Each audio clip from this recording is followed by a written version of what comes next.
안녕하세요. 파워포인트를 활용한 비즈니스 제안 실무 강의를 맡게 된 유선주 강사입니다. 사회생활을 하면서 자신을 PR하거나 직장에서 업무 중에 발표를 해야 되는 경우가 많습니다. 특히 직장인들에게는요, 경쟁력을 갖추기 위해 프레젠테이션에 대한 관심이 높습니다. 내용과 디자인을 모두 충족시킬 수 있도록 프레젠테이션의 스킬을 익혀서 상사뿐만 아니라 상대의 마음을 사로잡을 수 있을 겁니다. 자, 성공적인 프레젠테이션을 위해 어떤 준비 과정이 필요한지, 파워포인트를 얼마나 잘 다뤄야 할지 등에 대해서 알아보도록 하겠습니다. 자, 이 강좌는요, 먼저 프레젠테이션의 사전적 의미부터 시작해서 성공적인 프레젠테이션을 세 단계로 나눠서 설명을 드리고요. 좋은 기획서를 만들기 위한 조건은 어떤 것인지에 대한 설명을 드리도록 하겠습니다. 자, 그 다음에는요, 마음을 사로잡는 프레젠테이션 디자인 패턴이란 주제로 실제 파워포인트를 이용해서 도형을 다양하게 도식화하는 작업과 또한 디자인 테마, 마스터에 대한 이해를 하셔야 됩니다.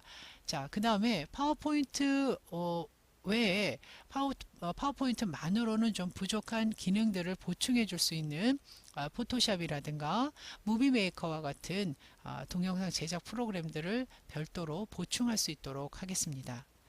자, 그 다음에 성공적인 프레젠테이션을 위한 기획 단계로 시작부터 마지막 프레젠테이션 하는 그 전 과정에 대해서 한번 정리를 해보도록 하겠습니다. 자, 이런 파워포인트와 프레젠테이션의 개념을 정리한 후에 실제 업무 향상을 위한 실전 프로젝트를 작업을 할 텐데요. 주제를 가지고 작업을 하도록 하겠습니다. 그래서 직장인들에게 반드시 필요한 슬라이드 주제에 맞게 작성을 하도록 하겠습니다. 자, 이런 순서대로 작업을 진행을 하고요. 자, 그렇다면 이제 프레젠테이션은 과연 무엇이냐 정의를 내려본다면 프레젠테이션의 사전적 의미를 찾아보면요. 증정, 표시, 발표, 설명, 강연, 제출 등의 의미가 있습니다. 시청각 설명회로 청중을 설득하기 위한 행위라고 정의가 되어 있고요. 청중에게 가치 있는 정보를 제공하고 청중의 마음을 사로잡는 행위. 자, 이런 프레젠테이션의 의미를 안다면 준비하시는 것부터 달라질 수가 있겠죠. 결국 프레젠테이션을 하는 목적은 청중의 마음을 사로잡고 나에 대한 이미지를 충분히 어필할 수 있도록 하는 데 목적이 있겠습니다. 그리고 전달하고자 하는 주제에 대해서 청중의 마음을 잡아야겠죠. 예, 그래서 그런 프레젠테이션의 기본 정의를 가지고 준비를 하시는 것이 시작이 되겠습니다. 자, 그 다음에 프레젠테이션은 세 가지 유형으로 분류를 할 수 있는데요. 지식이나 정보를 전달하는 설명형, 제안형, 그 다음에 청중의 단합을 위한 동기부여형. 자, 이거를 한번 프레젠테이션으로 한번 살펴본다면요.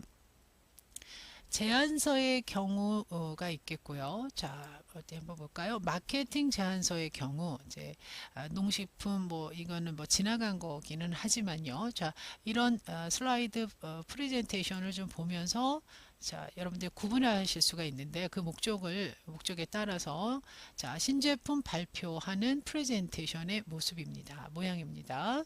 자, 그 다음에 제휴 제안서, 자, 그 다음에 홍보 자료 등의 어떤 유형들을 보고 준비를 하실 수가 있겠는데요. 자, 설명형이 있고요. 제안하는, 그 다음에 동기를 부여하는 이런 프레젠테이션의 종류에 따라서 작업은 조금 방향이 달라질 수도 있겠죠. 자, 그러면 프레젠테이션을 준비하는 진행 단계, 성공적인 프레젠테이션의 단계를 세 단계로 나눠서 볼 수가 있는데요. 첫 번째 단계는 기획 단계로 보고요. 자, 두 번째 단계는 준비 단계가 되겠고요. 자, 마지막이 프레젠테이션 발표 단계가 되겠습니다. 그래서 이런 세 단계를 거쳐서 우리의 최종 목적인 발표 단계, 프레젠테이션을 하게 되는 거죠. 자, 그러면 첫 번째 단계, 기획 단계에서는 어떤 작업을 해야 되느냐, 어떤 목적으로 누구에게 어떻게, 자, what, 그 다음에 who, 그 다음에 how의 개념이 되겠죠. 프레젠테이션을 할 것인가를 생각을 해야 됩니다. 자, 업무 제휴서를 작성해야 되는 경우는 이런 경우죠. 상대 기업에게 제휴를 통해서 얻을 수 있는 이점이 무엇인지 제시하고 업무 제휴를 할 수 있도록 설득해야 되는 거잖아요. 자, 그렇다면 이 계획서의 기획서의 목적은 업무 제휴가 되겠고요. 상대는 상대 기업이 되겠죠. 누구는. 그 다음에 어떻게 할 것인가는 제휴를 통해서 이점을 제시해야겠다. 그래서 이 세 가지를 염두에 두고 기획하셔야 되겠다. 자, 그 다음에 프레젠테이션의 목적과 의도, 대상, 컨텐츠의 초안을 작성을 하고요. 발표 장소와 규모도 보셔야 되겠죠. 자, 또한 프레젠테이션의 성격, 아까 우리가 분류한 대로 성격을 나눠서 성격대로 양을 결정하는데요. 페이지 수와 발표 시간은 어느 정도 비례가 되겠습니다. 그래서 이런 것들을 전체적으로 기획할 수 있는 단계가 1단계라고 보시면 되겠습니다. 자, 다음은 기획 단계 다음은 준비 단계가 되겠는데요. 이제 기획을 했다면 이제 준비를 이제 실질적으로 해 나가야 되겠죠. 자, 첫 번째 프레젠테이션에 필요한 내용을 정리하고 기획서를 만듭니다. 그 다음에 그에 따른 데이터를 수집하고 원고를 작성하게 되고요. 그 다음에 디자인을 하게 됩니다. 말하자면 프레젠테이션을 하기 전까지의 모든 과정이라고 보시면 되겠습니다. 그래서 준비 단계를 거쳐서 자, 마지막 발표 단계가 되겠죠. 프레젠테이션, 예상 질의에 대한 응답에 대한 답변 준비가 있을 수 있겠고요. 자, 유인물, 청중자들에게 나눠줄 유인물과 프레젠테이션을 할 때 참고할 메모 카드, 자, 그 다음에 충분한 리허설이 필요하겠죠. 긴장감이 있다면 잘 하시던 완벽한 준비를 하더라도 긴장하시는 것 때문에 잘못될 가능성도 있기 때문에 리허설을 충분히 하셔서 긴장감을 완화할 수 있도록 해주셔야 된다는 거. 자, 그 다음에 실전에 강하다는 말이죠. 자신감 있는 설명과 열의 진지한 태도를 이제 마지막으로 들 수 있는데요. 이 자신감과 열의 진지한은 충분한 준비가 필요한 겁니다. 여기서 지금 강조를 했는데요. 리허설을 통해서 자신 있는 자신감이 이제 자동으로 생기게 되는데 준비가 아무래도 미흡하게 되면 자신감이 떨어지는 상황을 청중자들이 느낄 수가 있기 때문에 마지막 이 발표 단계가 우리의 궁극적인 목적이 되잖아요. 그래서 충분한 이런 준비 과정들을 충분히 준비를 하시고 그 다음에 마지막 조금 부족한 부분이 있다 하더라도 자신감 있게 그 다음에 진지한 태도로 임한다면 청중자들이 그 진심을 받아들일 수 있을 겁니다. 자, 이런 세 단계를 거쳐서 프레젠테이션이 준비를 하셔야 될 거고요. 자, 그 다음에 이제 좋은 기획서는 어떤 조건을 가져야 될 것인가에 대해서 좀 알아보도록 하는데요. 자, 우선 명확한 목적을 가져야 됩니다. 주제가 정확해야 되고 왜 이 작업을 해야 되는지에 대한 목적을 가져야 됩니다. 발표 목적과 의도가 무엇인가, 정보를 전달하는 설명형이냐 아니면 마케팅을 위한 제안형이냐, 청중 단합을 위한 동기부여형이냐에 대해서 여러분들은 정하셔야 됩니다. 자, 또한 이제 발표 대상을 고려하셔야 되는데 요구사항, 청중자의 요구사항과 참여하는 의도, 이 프레젠테이션 설명회에 왜 참여하는지를 의도를 알고 계셔야 되고요. 자, 청중자가 얼마나 이해할 수 있는지 수준 파악, 그 다음에 예상 질문과 문제점 파악 등을 하셔야 되겠죠. 자, 발표의 성격은 장소와 규모를 보셔야 되고요. 소규모로 진행이 되는 건지 대규모가 될지 등에 대해서 성격을 정하셔야 되고 그 시간과 페이지 수, 구성 방식, 또한 애니메이션을 어떻게 사용할 것인가에 대한 준비가 필요하겠습니다. 발표 내용은 시간을 체크하고 어느 정도 양을 정할 것인지 양적, 질적 준비가 필요하고요. 보통 각 슬라이드마다 30초 정도의 내용으로 10분 정도 예상을 한다면 페이지 수는 한 20에서 25페이지 정도가 준비된다고 보시면 되겠습니다. 그래서 청중이 이해하기 쉽게 공감할 수 있는 내용으로 진행을 해야 되겠습니다. 그래서 첫 번째 좋은 기획서의 목적은 명확한 목적이 있어야 된다라는 것과 신뢰를 줄 수 있는 기획서인가를 생각하셔야 됩니다. 자, 신뢰를 주기 위해서는 자료가 필요하죠. 객관적인 자료가 필요한데 그런 누구나 청중자 입장에서 들었을 때 이 자료를 얼마나 신뢰할 수 있는지는 이 수집 기관이나 협회 등을 이용을 해야 되겠죠. 자, 또한 수평적 수직적 데이터 수집이라고 해서 목적성이 명확한 자료 준비, 핵심 내용의 선별, 세분화 강조. 그래서 데이터의 수집에 대해서 이제 좀 더 확실하고 신뢰성 있는 신뢰도 높은 양질의 자료를 준비할 것이라는 얘기입니다. 자, 서론, 본론, 결론의 콘텐츠를 구성을 해야 되는데, 자, 이것도 콘텐츠 그 제안형이냐 설명형이냐 동기부여형이냐에 따라서 준비 과정이 조금 차이가 있을 것 같습니다. 자, 예를 들면 우리가 객관적인 자료를 수집한다라고 하는 것은 이런 매체들, 전문가, 정부 기관, 말하자면 객관적인 자료를 찾아야 된다는 얘기가 되겠고요. 자, 수평적 데이터, 수직적 데이터를 이렇게 나눠볼 수가 있겠습니다.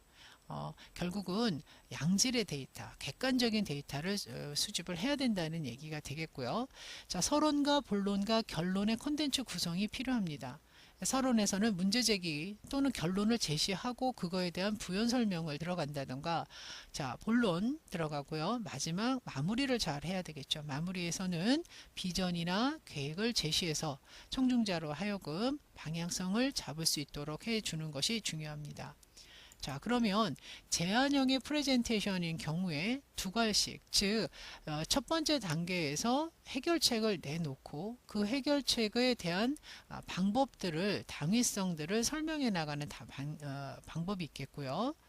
자, 그 다음에 설명형 프레젠테이션에서는 미걸식으로 이러이러한 부분들을 문제 제기하고 왜 이걸 해야 되는지에 대한 설명을, 제기와 원인 분석 단계를 거쳐서 마지막 구체적인 해결 방안을 제시하게 됩니다. 설명형 프레젠테이션의 경우가 되겠고요. 자, 마지막 동기부여형의 프레젠테이션의 경우도 동기부여형은 청중자를 단합하는 목적이 있는 겁니다. 그래서 대상 설명, 그 다음에 목적, 왜 이걸 해야 되는지에 대한 목적 제시, 그 다음에 어떻게 우리가 해 나가야 되겠다라는 실행 방안. 자, 이런 단계를 거쳐서 우리가 주제를 과정을 걸칠 수가 있겠습니다.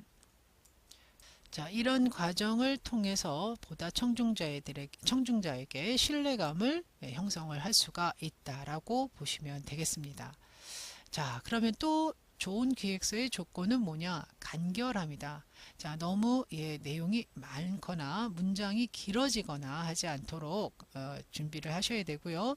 원고의 축약이라고 해서 전문 용어를 자제하고 문장을 대체로 씁니다라는 식이 아니라 축약어로 대체를 할 수 있어야 되겠고요. 장문을 단문으로, 중복되는 내용이 생략되게, 조사 사용은 가급적 축소, 명사형, 접속사, 감탄사, 문장보호 등을 제거해서 원고를 좀 정리하시는 게, 축약하는 것이 중요하다. 그 다음에 적절한 글머리 기호도 청중자 입장에서는 시선을 이끌 수 있는 그런 작업이 되겠고요. 그 다음에 한 페이지에 하나의 주제를 갖고 설명을 할 것을 얘기합니다. 그 다음에 문장을 통일해서 작업을 해주시고요. 자, 다음은 좋은 기획서를 만드는 조건 중에 가독성, 눈에 잘 읽힐 수 있게끔 그 글꼴체를 신경을 쓰셔야 된다는 건데요. 가독성을 높이기 위해서는 글꼴체가 너무 다양하거나 현란하게 되면 내용 자체가 오히려 눈에 들어오지 않을 수가 있습니다. 그래서 내용에 거부감을 갖지 않고 집중할 수 있게 하기 위해서는 이 텍스트 글꼴도 중요한 역할을 하게 됩니다. 그래서 자주 사용되는 파워포인트의 글꼴체를 좀 정리해 봤는데요. 자, 고딕체와 명조체로 크게 나눠서 보시면 되겠습니다. 그래서 다음과 같은 이 글꼴체를 여러분들이 염두에 두셔서 한글체일 때와 그 다음에 영문체를 나눠서 지정을 해서 사용을 한다면 보기에도 좋고 주제가 조금 더 명확하게 들어올 수 있습니다. 자, 또한 글꼴의 크기를 본다면 맨 앞에 겉장의 표지 제목인 경우에는 보통 40pt 정도, 그다음 중간 목차와 간지가 들어간다면 36pt의 그 글꼴, 그 다음에 내용인 경우와 내용 슬라이드 소제목, 그 다음 본문, 자, 이렇게 글꼴 크기를 어느 정도는 뭐 반드시 이렇게 해야 되는 건 아니지만 기본적으로 이런 기본값을 갖고 작업을 하시는 본문의 내용을 기록한다면 좀 더 시선을 편안하게 이끌 수 있다라고 보시면 돼요. 자, 그 다음에 이 줄 간격, 여러 줄을 쓸 때는 이 글꼴의 1.3배의 크기로 작업을 해주신다면 보기가 좋다고 할 수가 있겠습니다. 자, 그러면 예제를 통해서 한번 살펴볼까요? 자, 이런 본문 내용에서 지금 이 글을 그 간격을 보면 조금 답답한 느낌을 주게 됩니다. 줄 간격을 조절을 할 때, 자, 이 개체를 선택을 하고요. 자, 그 다음에 Shift 키를 눌러서 이 개체를 동시에 선택을 합니다. 그래서 이 글을 줄 간격을 정하시기를 1.3배 정도의 크기라고 보신다면, 자, 홈 메뉴에서 이제 선택을 하게 되고요. 자, 그 단락에 보면 줄간격 옵션이라고 있습니다. 자, 줄간격 옵션을 선택을 해서, 자, 대화 상자에서요, 이 간격이라는 부분에서 줄간격을 배수로 정하고 이 배수의 값을 1.3에서 4 정도의 간격이 보기 좋다라고 보시면 됩니다.